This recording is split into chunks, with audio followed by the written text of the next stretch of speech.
you're fueling eating disorders and eating disordered habits. So hi, welcome back to my channel. In today's video I am going to do something a little bit different. Not my kind of style of video, but hi. So my name's Helena and welcome to my channel. In today's video I am going to be responding to the BBC.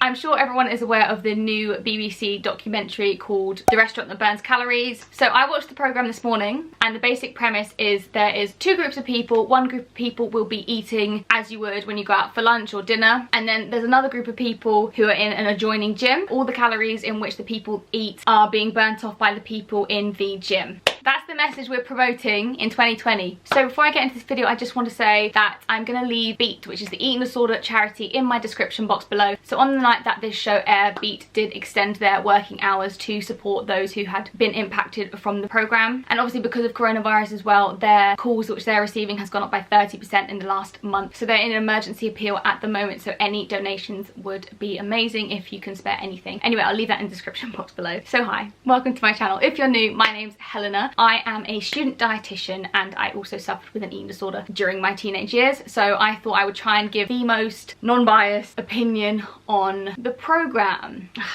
Okay, so there obviously are several things I want to discuss about this programme. I would have done a react to, but it's an hour long and I also don't really want to get into trouble with the BBC because it's the BBC. But I'm just going to share my overall thoughts on the programme. I don't want to completely attack because I think we need to discuss everything about the programme. I guess the only positives I can draw from the programme is how they have explained certain aspects. So for example, explaining sort of different macronutrients, carbs, fats and proteins and the calorie content in different things and energy expenditure. The way that they described that and the way that was shown was good. However, being a student dietitian, although we do learn about the different calorie contents of different foods and different macronutrients, we also learn about how individual someone's calorie requirements are and how individual it is when people burn their calories. So although the description of overall calories was quite good, they did not take into account individuality of these things. However, I think the entire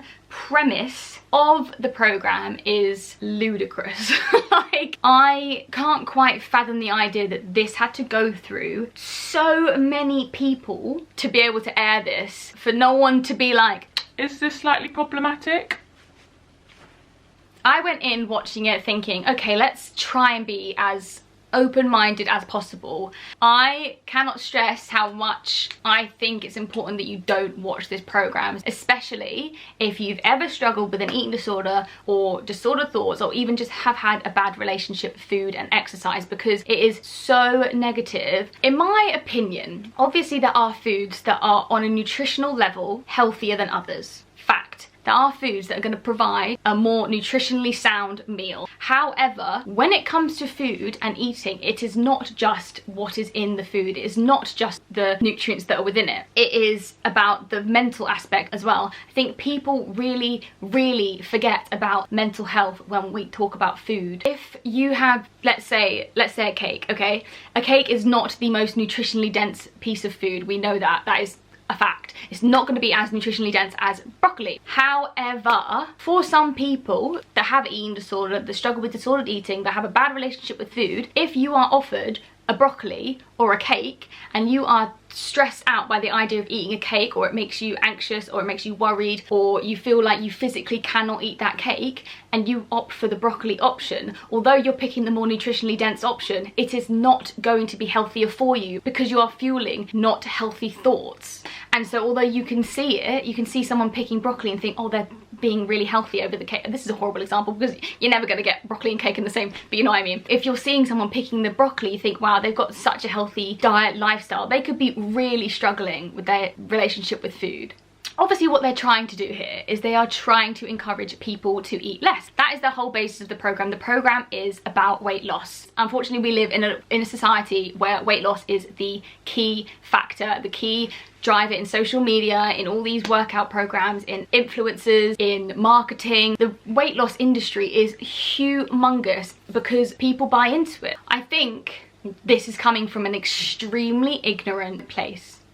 I don't think that anything was done with the intention of harm. However, as soon as you put the idea of burning things off, and the whole enjoyment of food goes away, and you accumulate this horrible relationship with food. When you have a horrible relationship with food, you don't want salads, you don't want vegetables, because you're forcing yourself to have them, that your brain immediately wants all the things that you're restricting from it. That is how binging and purging and all these different cycles and exercise purging happens, and that is how we continue to fuel them when we say this has this amount of calories in it and therefore I can't eat that. Because as soon as you say I can't eat that, your body's gone, I want to eat that and I don't want to eat this. You're taking away the enjoyment from food. And moving on from that, you're taking away the enjoyment from exercise. This whole program emphasizes exercise as a pure source to burn off what you are eating. Programs like this really show a flaw in the system. We're so overwhelmed with focusing on weight loss, and although we do have an obesity crisis, that is a fact, it really undermines the thousands and thousands of people that struggle with their relationship with food. Because the weight loss industry is so huge and saturated, you get away with it, and this has been aired on TV and probably damaged a lot of people's relationship with food and exercise. And let's not forget, we're in a pandemic where people cannot exercise as much as they used to. They cannot go to the gym. This time is triggering as it is. I'm lucky for me now to be very much past my eating disorder. I cannot fathom the idea of struggling with one now. And then you have things like this being aired in the midst of all of it, when people can't even exercise as much as they used to, and these people are saying, okay, well, you've eaten more during your quarantine session, you need to go and exercise. I'm getting so angry. I am getting so angry. The more I talk about it, the more I'm like, whoo, getting all hot and bothered. Getting all hot and bothered. Whew. People that are lucky to have quite a good relationship with food, they can't see how negative it is. I think that is a good point to note, because I can guarantee you the comments of this video are probably going to be slightly, and I'm not meaning to offend any person on this although I do think, yes, the focus on weight loss is somewhat beneficial because of the obesogenic environment we live in. I don't think we're going about it in the right way. So at the end of the program, they brought the people who had eaten the food into the gym, because throughout the whole program they weren't aware of the whole premise of the program. And so when they saw the people in the gym, they were asked, would seeing the amount of hours on the bike or cycling or swimming, would that deter you or make you change your options? A lot of people were like, yes, I definitely think we should have that on the menus. One of the people, I was just like watching it this morning, like, and she was saying that no, she doesn't think that they should have it on the menu, because she believes that when she goes out for dinner, she wants to relax. She wants to enjoy her food.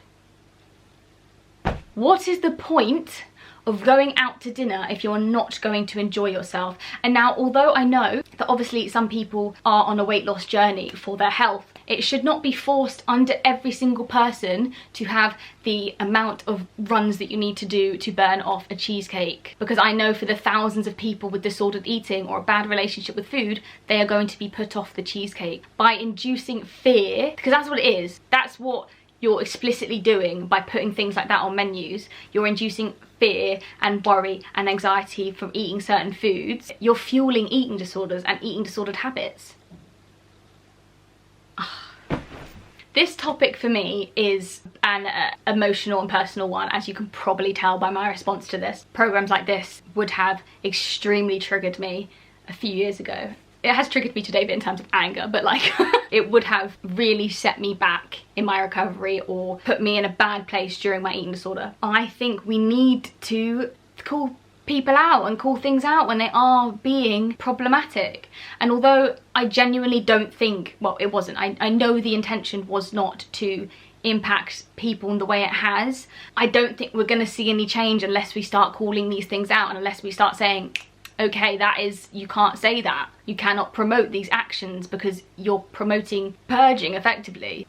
At the end of the day, calories are energy. You need energy to survive and live.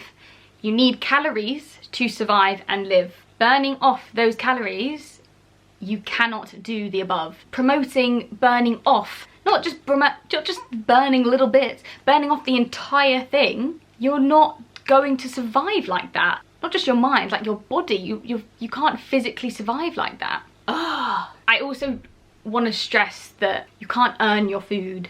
Your food's not equivalent to running, swimming, biking, rock climbing. Your food is your food, your exercise is your exercise. They should not be tabulated and counteracted in such a drastic way. Yes, use exercise to lose weight if that's what's healthy for you, but do not under any circumstances equate it to things, because they're individual. We need to stop as a whole big fat society putting this emphasis on earning food and deserving food and having a tree and having a blah. The only way we can get out of thinking like this is by calling things like this out, and by encouraging healthy eating habits. Having the salad, having the burger, having the cake, having the apple. We can have it all in moderation and live a healthy lifestyle. You don't have to have 3 salads a day. Don't know why you'd have 3 salads a day because breakfast, but you don't have to live like that. And programs like this make it think that you do. Okay, I am so sorry for the argumentative tone that I have given this entire video.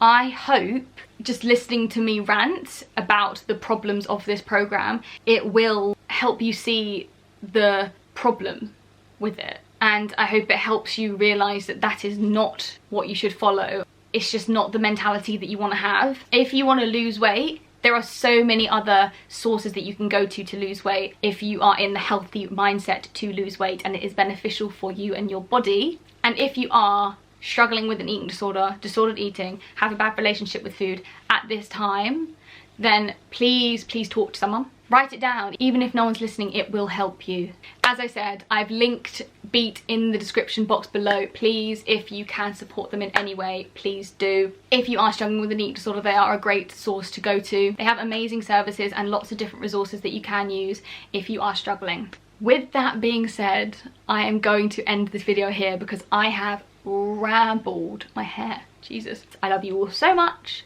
I hope you have a lovely day, and let's just cancel diet culture now, please. Okay.